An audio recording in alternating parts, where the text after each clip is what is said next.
अध्ययन करेंगे रेंज के बारे में। जैसे इसके पहले मैंने आपको बताया था कि वेरिएबिलिटी क्या होता है। जैसे सेंट्रल टेंडेंसी मैंने बताया था कि वो मध्यमान जो होता है बीच के बिंदु को मापने के लिए किया जाता है।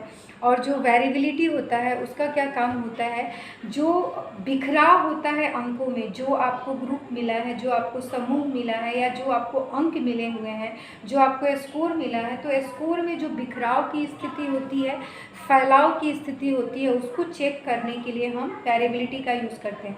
तो जिस तरह से सेंट्रल टेंडेंसी की माप मीन, मीडियन, मोड 3 भाग में डिवाइडेड है, सेम उसी तरह वेरिएबिलिटी को भी 4 भागों में बांटा गया है।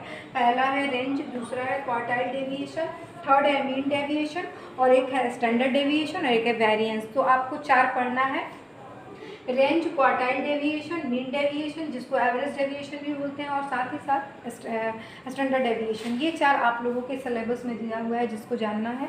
तो याद रखिएगा सेंट्रल टेंडेंसी 3, और जो आपका वेरिएबिलिटी है, जो विचलनशीलता की माप है, तो विचलनशीलता की माप आपको 4 पढ़ना है। तो सबसे पहले हम रेंज के बारे में जानते हैं। रेंज जो होता है काफ़ी इजी है।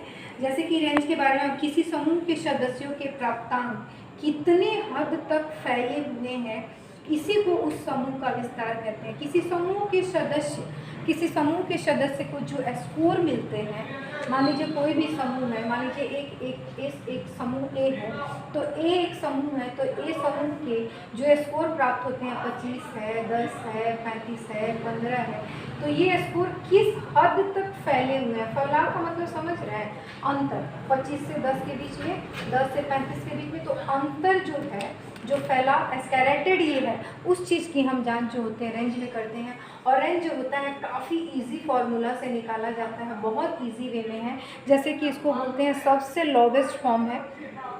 यहाँ देखिए, प्राप्तांकों के वितरण की विचलनशीलता का सरलतम माप प्रसार है। मतलब कि प्राप्तांकों के वितरण, अभी मैंने बताया ना, प्राप्तांक में जो आपको स्कोर मिला है और स्कोर का जो डिस्ट्रीब्यूशन है, उसकी विचलनशीलता का सरलतम माप प्रसार है। सबसे सरलतम माप प्रसार बोला जाता है किसको, रेंज को।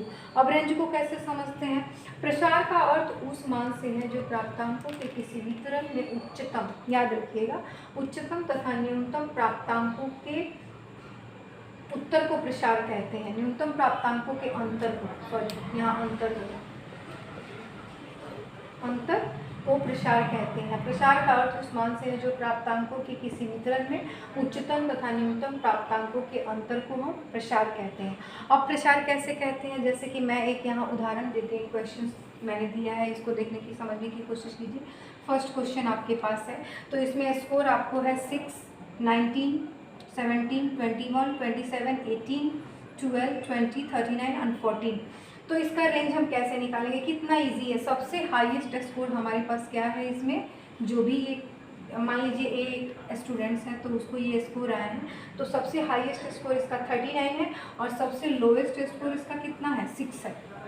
तो हम क्या करेंगे, 39 माइनस 6 कर देंगे, यही तो रेंज हो गया। तो रेंज तो कुछ है ही नहीं, हाईएस्ट स्कोर जो आपको मिला है उसमें से लोएस्ट स्कोर घटा देना है, और घटाने के बाद जो प्राप्तांक हमको मिल जाएगा उसको हम क्या बोलेंगे, रेंज बोलेंगे। तो रेंज बहुत ही इजी है, केवल याद रखिएगा हाईएस्ट स्कोर में से लोवेस्ट स्कोर आपको घटा देना है। उसके बाद देखिए, ये अनग्रुप डाटा है, मतलब ऐसे एस्केलेटेड एक डाटा मिला है, उसमें आपको रेंज निकालना है। तो इस तरीके से रेंज निकाल लेंगे। अब मान लीजिए आपको फ्रीक्वेंसी फॉर्म में दिया हुआ है, ये क्वेश्चन मैंने फ्रीक्वेंसी फॉर्म में भी दे दिया है ताकि आपका बहुत अच्छे से क्लियर हो जाए। तो यहाँ देखिए क्वेश्चंस है, एफ का जो एक्स में फ्रीक्वेंसी दी हुई है, जो वर्ग अंतराल है, क्लास इंटरवल है, वो 10, 20 है, 20, 30 है, 30, 40 है, और 40, 50 है। और इसकी फ्रीक्वेंसी कितनी है, तो फ्रीक्वेंसी 1, 3, 7, 4 है।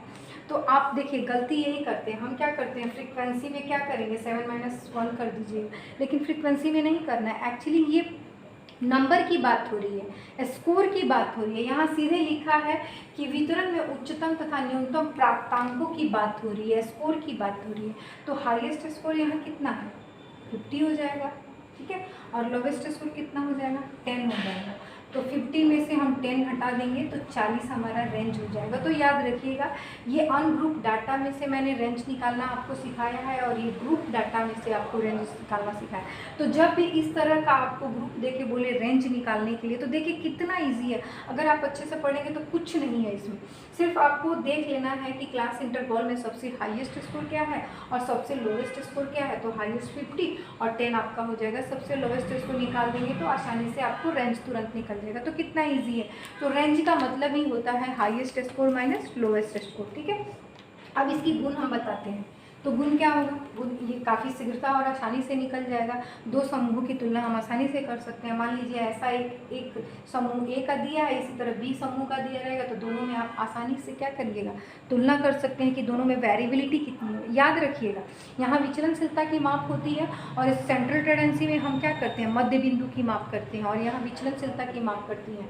तो मध्य बिंदु में काफ़ी समानता होती है और यहाँ डाइपोर्शन विचलन की बात हो रही है, अंतर की बात हो रही है। तो दो समूहों में तुलना करने में आ जाएगा, दो समूहों के अंतर को जानने में आ जाएगा, क्योंकि हम अंतर और समूह की तुलना करने में ही वेरिएबिलिटी का ज़्यादा यूज़ करते हैं। उसके बाद हम इसका दोष देखते हैं। देखिए ये कभी भी शुद्ध प्रतिनिधित्व नहीं करेगा, कभी भी करेगा शुद्ध प्रतिनिधित्व, क्योंकि हम क्या कर रहे हैं, केवल हाईएस्ट में से लोएस्ट निकाल दे रहे हैं। तो ज़रूरी नहीं है कि ये पूरी तरीके से हमारा जो स्कोरिंग है, हमने जो स्कोर दिया है उसको क्या रिप्रेजेंट करेगा। तो शुद्ध प्रतिनिधित्व नहीं करता है, अविश्वसनीय भी होता है। इसको हम बहुत ज़्यादा वैलिड या विश्वसनीयता का श्रेणी में नहीं ला सकते हैं, ना वैलिड होता है ना बहुत ज़्यादा विश्वसनीय होता है। और साथ ही साथ सत्यता की माप भी नहीं होती है। जो हमने स्कोर किया है वो बहुत सही है।